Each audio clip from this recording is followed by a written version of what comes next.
Hello everyone, நான் Madan Gowri and hello my dear MG squad. உலகத்தில் இருக்கிற எல்லா நாடுகளுக்கும் ஏதோ சண்டை போடுற ஃபீவர் வந்துருச்சுன்னு நினைக்கிறேன். எல்லாருமே இப்போ சண்டை போட்டுட்டு இருக்கிற நேரத்தில் ரொம்ப நாளாக சண்டைக்கு வரியான்னு கேட்டுட்டு இருந்தா நம்ம கிம் ஜாங் உன், அதான் அங்கே நார்த் கொரியாவோட தலைவர் இருந்துகிட்டு கிட்டத்தட்ட ஒரு போரை டிக்ளேர் பண்ணிட்டாருன்னே சொல்லலாம். என் கிட்ட இருக்கிற கண்ட்ரி வந்து இனிமே என் தோஸ்து கிடையாதுரா, இவன் என்னோட எதிரி அப்படிங்கறத வந்து பப்ளிக்கா டிக்ளேர் பண்ணியிருக்காரு. So north Korea versus south Korea, இது வந்து இந்தியாவும் பாகிஸ்தானும் எப்படி ஒரு நாடா இருந்துச்சு, அப்புறம் வெளிநாட்டில இருந்து பிரிட்டிஷ் வந்து நம்மளை பிரிச்சாங்களோ அதே மாதிரி நார்த் கொரியாவும் சவுத் கொரியாவும் ஒரு நாடா தான் இருந்துச்சு. நம்மளுக்கு எப்போ பிரிச்சு விட்டாங்களோ அதே மாதிரி தான் இங்கேயும் பிரிச்சு விட்டாங்க. பிரிச்சு விட்ட டயத்துல இருந்து north Korea and south Korea என்ன நினைச்சிட்டு இருந்தாங்கன்னா ஒரு காலத்துல ஃபியூச்சர்ல ஒன்னாவும், ஏன்னா கொரியால நார்த்லயும் சரி சவுத்லயும் சரி கொரியன் தான் பேசுவாங்க, மக்கள் எல்லாம் சொந்தக்காரங்க ரெண்டு சைடும் இருக்காங்க. இப்படி இருக்கக்கூடிய நார்த் கொரியா சவுத் கொரியா வந்து எனக்காவது சேர்ந்துருவாங்கன்னு நினைச்சிட்டு இருக்கப்போ இப்போ மறுபடியும் அமெரிக்காங்கிற ஒரு மூணாவது கண்ட்ரியோட தலையிடல்னால நார்த் கொரியா வர்சஸ் சவுத் கொரியாவா ஒரு மிகப்பெரிய போரா வெடிக்கிற எட்ஜ்ல நம்ம நின்னுட்டு இருக்கோம். சோ எப்படி என்ன நடந்துட்டு இருக்குது, லிட்டரலா வந்து நார்த் கொரியா கிட்ட அணு ஆயுதங்கள் இருக்குது, நினைச்சா சவுத் கொரியாவை தகர்த்திடலாம், அவ்வளோ பவர்ஃபுல்லா இன்னைக்கு நார்த் கொரியா இருந்துட்டு இருக்கப்போ சவுத் கொரியா சும்மா கிடையாது. சவுத் கொரியாவுக்கு அமெரிக்காவோட பேக்கிங் இருக்குது. சோ அங்க என்ன நடந்துட்டு இருக்குது, நார்த் கொரியாவோட கிம் ஜாங் உன், நம்ம சேனலுக்கும் அவருக்கும் வேற 1008 பங்காளி பிரச்சனை இருக்குது. கிம் ஜாங் உன் வந்து என்னென்ன பண்ணிட்டு இருக்காரு, இன்னைக்கு வந்து ரோடு ட்ராக் எல்லாத்தையுமே வெடிக்க வச்சிட்டு இருக்காரு. அவரோட நாட்டுக்குள்ளே அவர் வெடிக்க வச்சிட்டு இருக்காரு. என்ன மதன் சொல்றேன், அவங்க நாட்டுக்குள்ளேயே அவங்க வெடிக்க வச்சிட்டு இருக்கான்னு தானே கேக்குறீங்க. எல்லாத்தையும் டீடைலா சொல்றேன். பட் அதுக்கு முன்னாடி நீங்க நம்ம சேனலை சப்ஸ்கிரைப் பண்ணா சப்ஸ்கிரைப் பண்ணுங்க. அப்போ நான் இந்த மாதிரி வேர்ல்ட்ல நடக்கிற எல்லா விஷயத்தையும் என்னால உங்ககிட்ட சிம்பிளா 10 நிமிஷத்துல நீங்க தூங்க போறதுக்கு முன்னாடி வந்து சேர்க்க முடியும். சோ எனிவே உங்ககிட்ட வந்து நான் முதல் விஷயத்தை சொல்லிடுறேங்க. ஃபர்ஸ்ட் விஷயம் என்ன அப்படின்னு பாத்தீங்கன்னா, north Korea has declared South Korea as an enemy state. North Korea வந்து சவுத் கொரியாவை இனிமே நீ என்னோட எதிரி அப்படின்னு சொல்லி டிக்ளேர் பண்ணியிருக்காங்க. சவுத் கொரியாவும் சும்மா இல்லாம நார்த் கொரியாவை வந்து நாங்களும் சும்மா கிடையாதுரா, எங்களோட ஆர்மியை இறக்க வேண்டாம்னு சொல்லி பேசிட்டு இருக்காங்க. ஏன் நார்த் கொரியாவும் சவுத் கொரியாவும் இப்படி எட்ஜில் அப்படியே கழுத்துல கத்திய வச்சுட்டு இருக்காங்க, ஏன் இந்த சண்டைக்கு இறங்குறாங்கிறதுக்கு ஒரு சின்ன ரீசன் அமெரிக்கா தான். யூஎஸ் தான் இதுக்கு முழுக்க காரணம். பட் அது யூஎஸ் எப்படிங்கிறது வந்து இன்னைக்கு நேத்திக்கே கிடையாது, ரொம்ப வருஷமாவே யூஎஸ் காரணமா இருக்காங்க. ரஷ்யாவும் ஒரு விதத்துல காரணமா இருக்காங்க. ஒரு ஃபிளாஷ் போட்டு பார்க்க ஆரம்பிப்போம்.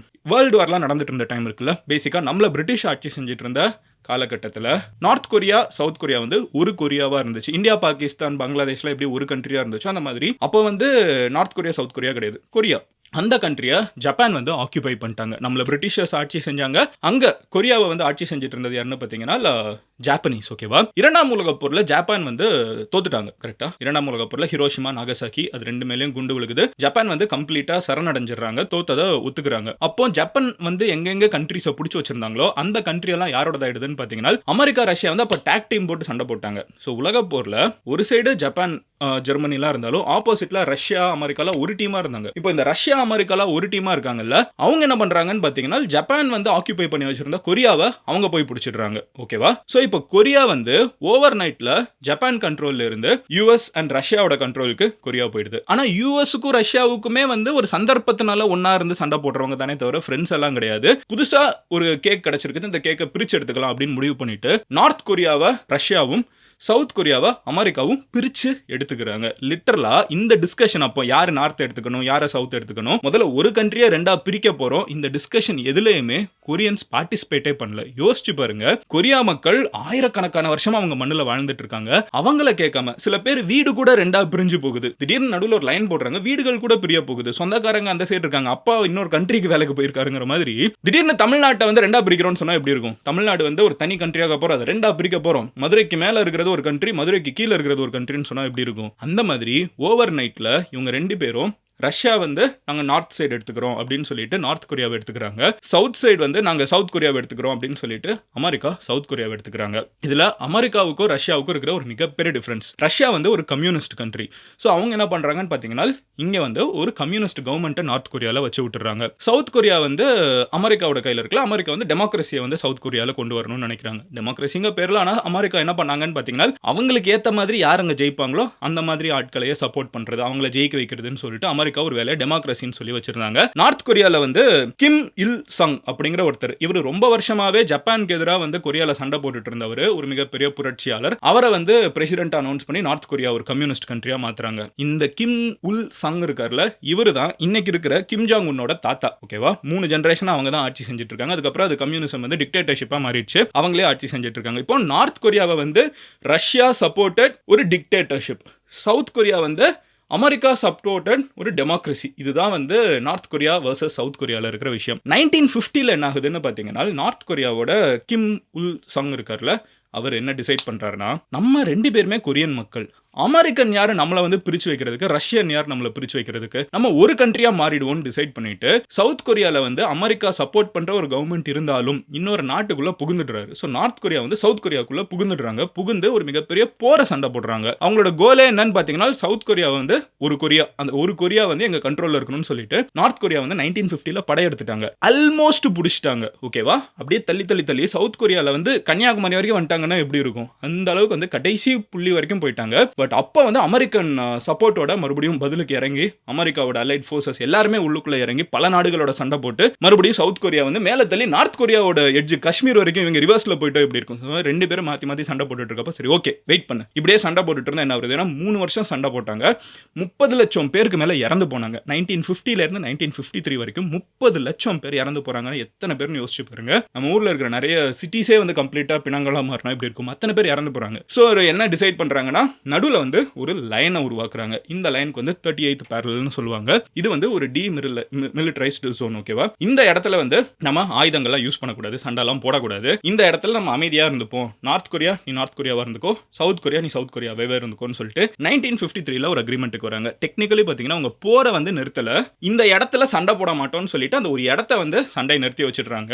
1953ல இருந்து இப்போ வரைக்கும் சவுத் கொரியா மறுபடியும் அமெரிக்கன் சப்போர்ட்டோட டெமோக்ரஸியா த்ரைவ் ஆயிட்டே இருக்காங்க. நார்த் கொரியா வந்து ஒரு டிக்டேட்டர்ஷிப்ல ரஷ்யன் சப்போர்ட்டோட சைனீஸ் சப்போர்ட்டோட வந்து அவங்களும் ஒரு சைடு அவங்க ஒரு விதமா த்ரைவ் ஆயிட்டு இருக்காங்க. 2 பேரும் இப்படி போயிட்டு இருக்கப்போ இந்த ப்ராசஸ் கடந்த தாத்தா வந்து பேரன் வரைக்கும் ஆட்சி செஞ்சிருக்காங்களே 3 ஜெனரேஷனா நார்த் கொரியா பண்ண ஒரு மிகப்பெரிய சம்பவம் என்னன்னு பாத்தீங்கன்னா அணு ஆயுதங்களை டெவலப் பண்ணியிருக்காங்க. ஓகேவா? 1 2 கிடையாது, ஏகப்பட்ட நியூக்ளியர் ஆயுதங்களை உருவாக்கி இருக்காங்க. எந்த அளவுக்குன்னு பாத்தீங்கன்னா நார்த் கொரியால இருந்து கிளம்பி போய் யுஎஸ்ஏ அடிக்கிற அளவுக்கு அவங்க அணு ஆயுதங்கள் உருவாக்கி இருக்காங்க. இந்த அணு ஆயுதங்கள்லாம் வந்து எதுக்கு அப்படிங்கிற ஒரு கேள்வி உங்களுக்கு இருக்கும்ல. அவங்கள பொறுத்த அளவுக்கு சவுத் கொரியாவை ஒரு நாள் நாங்க எடுக்கணும். ஏன்னா அவங்களோட தாத்தா தான் லிட்டரலா அந்த போரையே சண்டை போட்டுருக்காங்க. இன்னைக்கு கிம் ஜாங் உன் இருக்காருல்ல, அவரோட தாத்தா தான் கொரியாவை ஒன்னாக்கணும். இந்த வெள்ளக்காரங்க வந்து நம்மள பிரிச்சு வச்சுட்டாங்க, நம்ம 2 பேரும் கொரியா தானடா, நம்ம ஏன்டா சண்டை போடணும், ஒரு கொரியாவா இருக்கணுங்கிறது அவங்க தாத்தாவோட கனவு. பேரன் வந்து இப்ப அந்த பதவியில இருக்காங்க. அவங்க நியூக்ளியர் ஆயுதங்களை உருவாக்குறது ஆப்போசிட்ல, இதை தடுக்கிறதுக்கு ஆப்போசிட்ல ஒரு கவர்மெண்ட் இருந்துச்சுன்னா அவனை தகர்த்திட்டு ஒரு நாடா ஆக்கிடணும் அப்படிங்கிறது தான். இந்த எய்ம்ல வந்து நியூக்ளியர் ஆயுதங்கள் எல்லாம் உருவாக்கி இருக்காங்க. அவங்களோட மேஜர் எதிரி யாருன்னு பாத்தீங்கன்னா யூஎஸ் தான். ஏன்னா யூஎஸ் தான் வந்து நம்மள பிரிச்சு வச்சுட்டாங்க.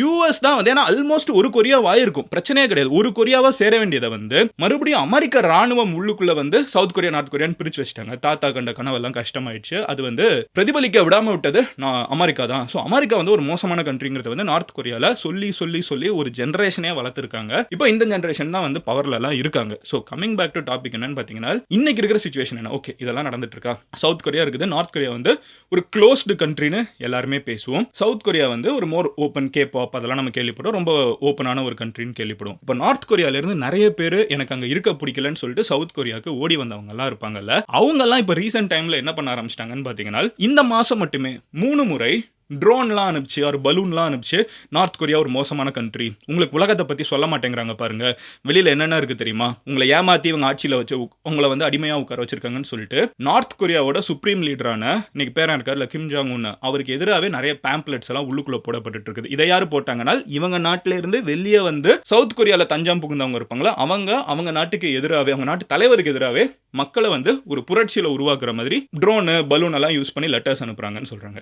நார்த் கொரியா என்ன சொல்றாங்கன்னா, இவங்க பலூன்ல அனுப்ப முடியும், பட் சாதாரண மக்கள் வந்து ட்ரோனை ஆப்ரேட் பண்ணி அவங்க கேபிட்டல் வரைக்கும் உள்ளுக்குள்ள ஆயிரக்கணக்கான கிலோமீட்டர், நூற்றுக்கணக்கான கிலோமீட்டர் உள்ளுக்குள்ள வந்து சாதாரண மக்கள் பண்ண மாட்டாங்க. இதை பண்றது சவுத் கொரியா. சவுத் கொரியாவோட அரசாங்கம் வந்து வேணும்னே இங்க இருக்கிற மக்களை வந்து ஒரு புரட்சி உருவாக்கணும்னு சொல்லிட்டு நார்த் கொரியாவோட மக்களை வந்து நார்த் கொரியாவுக்கு எதிராக உருவாக்கணுங்கிறதுக்காக இப்படிலாம் பண்ணிட்டு இருக்காங்க. அவங்க எதிரி அப்படின்னு சொல்றாங்க. ஒரு ஸ்டெப் கிம் ஜாங் உன்னோட தங்கச்சி இருக்காங்க, அவங்க ரொம்ப பவர்ஃபுல், அதுக்கு அடுத்து அவங்க தான் சொல்லப்படுது. அவங்க ஒரு ஸ்டெப் அதிகமாக போய் என்ன சொல்றாங்கன்னா, அமெரிக்கா வந்து ஒரு ஓனர், சவுத் கொரியா வந்து ஒரு நாய் வந்து ஓனர் சொல்ற மாதிரி கொலைக்கும். இங்க இருக்கிற சவுத் கொரியன் கவர்மெண்ட் வந்து அவ்வளவுதான், கொரியன் மக்களுக்கு என்ன வேணுங்கிறத சவுத் கொரியன்ஸை டிசைட் பண்ண கூட விடாம இந்த பப்பட் கவர்மெண்ட் அங்க இருக்காங்க அப்படின்னு சொல்லிட்டு அவங்க ரொம்ப ஸ்ட்ராங்கான வேர்ட்ஸ்லாம் பேசியிருக்காங்க. சவுத் கொரியால ரீசெண்டா இப்போ இருக்கிற ஹெட் இருக்காருல, அவர் வந்து இதுக்கு முன்னாடி இல்லாத அளவுக்கு ப்ரோ அமெரிக்கன் ஹெட்டா இருக்காரு. இத்தனை வருஷமா அமெரிக்காவுக்கு சார்ந்தவங்க தான் இருந்திருக்காங்க. ஜென்ரலாவே சவுத் கொரியா வந்து ஒரு ப்ரோ அமெரிக்கன் ஸ்டாண்ட்ஸ் தான் எடுப்பாங்க. பட் இப்போ வந்து ரொம்ப அமெரிக்கனா இருக்காங்க. ரீசன்ட் டைம்ல எல்லாருக்குமே தெரியும் நார்த் கொரியாவுக்கும் சவுத் கொரியாவுக்கும் சண்டை இருக்குது, பிரச்சனை இருக்குதுன்னு. 2 பேருமே வந்து அந்த சண்டையை பெருசா அட்ரஸ் பண்ணாம அமைதியா தான் இவ்வளவு நாள் போயிட்டு இருந்தாங்க. பட் இப்போ சவுத் கொரியா என்ன பண்ண ஆரம்பிச்சாங்கன்னா, அவங்களோட இடத்துல வந்து அமெரிக்கன் ஷிப்பெல்லாம் இருக்குல்ல, அதெல்லாம் கூப்பிட்டுட்டு வந்து எக்ஸசைஸ் பண்றோம்னு சொல்லிட்டு அங்க ஜூ காமிக்கிறது.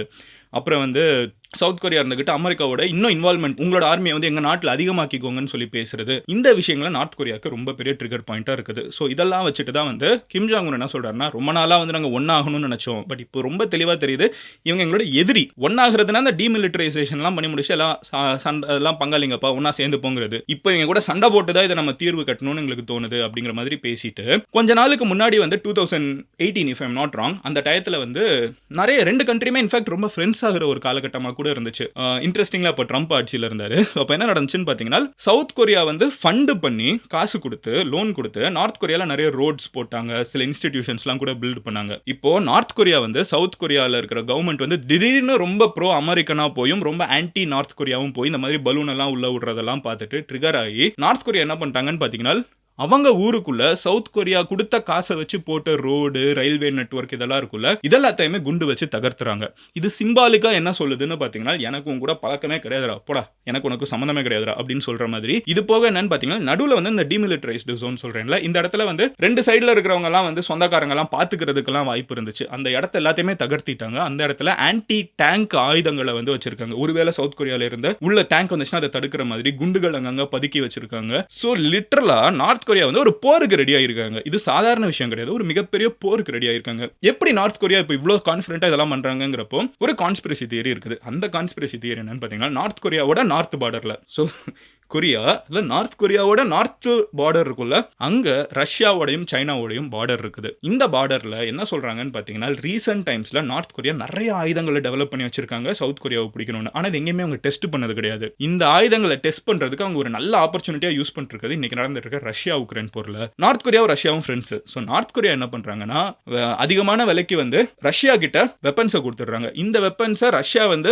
உக்ரைன்ல யூஸ் பண்ணி நிறைய இடத்துல உக்ரைனிய ராணுவ வீரர்கள் வந்து ஆமா நார்த் கொரியன் எம்ப்ளம் போட்ட ஆயுதங்கள் எங்க மேல விழுந்திருக்குங்கிறத அட்டெஸ்ட் பண்ணியிருக்காங்க. அமெரிக்காவை இதை சொல்றாங்க, நார்த் கொரியா வந்து ரஷ்யாவுக்கு ஆயுதங்களை கொடுக்குதுன்னு. அப்போ அதெல்லாம் பயங்கரமா ஒர்க் அவுட் ஆகுதுன்னு இப்போ நார்த் கொரியாவுக்கு தெரிஞ்ச உடனே ரஷ்யாவுக்கு நார்த் கொரியா ஆயுதங்கள் கொடுத்தாங்கன்னா நார்த் கொரியாவுக்கு ரஷ்யா ஆயுதங்கள் கொடுப்பாங்க. ஸோ இவ்வளோ ஸ்ட்ராங்கான ஃபார்ம்ல நார்த் கொரியாவுக்கு யாருமே இது வரைக்கும் சப்போர்ட் பண்ணது கிடையாது. இந்த ஒரு மொமெண்ட்ல ரஷ்யாவுக்கு anyway north Korea already help பண்ணிட்டாங்க. பை டிஃபால்ட் இப்போ ரஷ்யா வந்து நார்த் கொரியா ஹெல்ப் பண்ண வேண்டிய சிச்சுவேஷன்ல இருக்காங்க. இந்த நேரம் ஒரு போர் தொடுத்தாங்கன்னா கண்டிப்பா சவுத் கொரியாவை வந்து நார்த் கொரியானால போய் பிடிக்கிறதெல்லாம் வந்து ஆல்மோஸ்ட் இம்பாசிபிளான விஷயம். ஆனா கண்ணில் பயத்தை காமிக்க முடியும், கொஞ்சம் தூரத்தை போய் கேப்சர் பண்ண முடியும். இப்போ வந்து ரஷ்யா வந்து உக்ரைனை ஃபுல்லா பிடிக்க முடியாதுன்னு நம்மளுக்கு தெரியும். ஆனா ஒரு பர்டிகுலர் போர்ஷனை பிடிச்சு வச்சுக்க முடியுது இல்ல, ஒரு ஸ்ட்ரென்த்தை காமிக்க முடியுது இல்ல. இஸ்ரேல்னால பலஸ்தீன் என்னைக்குமே ஃபுல்லா பிடிக்க முடியாது, ஆனா ஒரு பவரை காமிக்க முடியுது இல்ல. அந்த மாதிரி இன்னைக்கு இருக்கிற காலகட்டத்தில் யாரையுமே கம்ப்ளீட்டா பிடிக்க முடியாதுங்கிறது யதார்த்தமான ஒரு விஷயம். ஆனா கண்ணில் வந்து ஒரு பயத்தை காமிக்க முடியும். அந்த பயத்தை காமிக்கிறத வந்து நார்த் கொரியா இன்னைக்கு பண்ண முடியும்னு நினைக்கிறாங்க. அட்லீஸ்ட் கொஞ்சம் ஃபியூ ஐலாண்ட்ஸ் வந்து கண்டெஸ்டடாக இருக்குது. இந்த ஐலாண்ட் எல்லாம் மறுபடியும் சவுத் கொரியா கிட்ட இருந்து நார்த் கொரியா எடுக்க வாய்ப்பு இருக்குது. சில இடங்களை வந்து இந்த லைன் இருக்குல்ல, இதுதான் பார்டர்னா அது இன்னும் கொஞ்சம் சவுத் கொரியாக்குள்ள தள்ளுறதுக்கு வாய்ப்பு இருக்குது. ஸோ இந்த ஒரு ஷோ ஆஃப் ஸ்ட்ரென்த்தை வந்து நார்த் கொரியா பண்ணணும்னு நினைக்கிறாங்கன்னு நிறைய எக்ஸ்பர்ட் சொல்லிட்டு இருக்காங்க. அதனால இது ரொம்ப டென்ஸ்டு சிச்சுவேஷனாக எல்லாரும் பரபரப்பாக பேசிட்டு இருக்காங்க. உங்களுக்கு நான் ரொம்ப சிம்பிளிஃபைடாக சொல்லியிருக்கேன். நீங்க என்ன நடக்கும்னு நினைக்கிறீங்க? நார்த் கொரியானால வந்து ஒரு போர் ஒருவேளை வந்துருச்சுன்னா, நார்த் கொரியா வர்சஸ் சவுத் கொரியானா ரஷ்யா சைனா பேக் நார்த் கொரியாவா, அமெரிக்கா பிரிட்டன் பிரான்ஸ் இவங்கெல்லாம் பேக் பண்ண சவுத் கொரியாவா, யார் ஜெயிப்பாங்கன்னு நீங்க நினைக்கிறீங்க? நார்த் கொரியா நினைச்சீங்கன்னா நார்த் கொரியான் கமெண்ட் பண்ணுங்க, சவுத் கொரியா நினைச்சீங்கன்னா சவுத் கொரியான் கமெண்ட் பண்ணுங்க. உங்க ஃப்ரெண்ட்ஸ் யாராவது இந்த ஒரு டாபிக்ல ரொம்ப இன்ட்ரெஸ்டடா இருப்பாங்கன்னா அவங்க கிட்ட இந்த வீடியோ ஷேர் பண்ணுங்க. I'll see you tomorrow. Love you all. நீங்க பர்சனலா ஃபாலோ பண்ண வேற ஏதாவது டாபிக் பேசணும்னு நினைச்சீங்கன்னா மதன் கௌரின்னு சொல்லிட்டு இன்ஸ்டாகிராம்ல சர்ச் பண்ணுங்க, verified profile. You should be able to find my profile. DM me your suggestion. Love you all. Take care. Bye. Cheers MGs.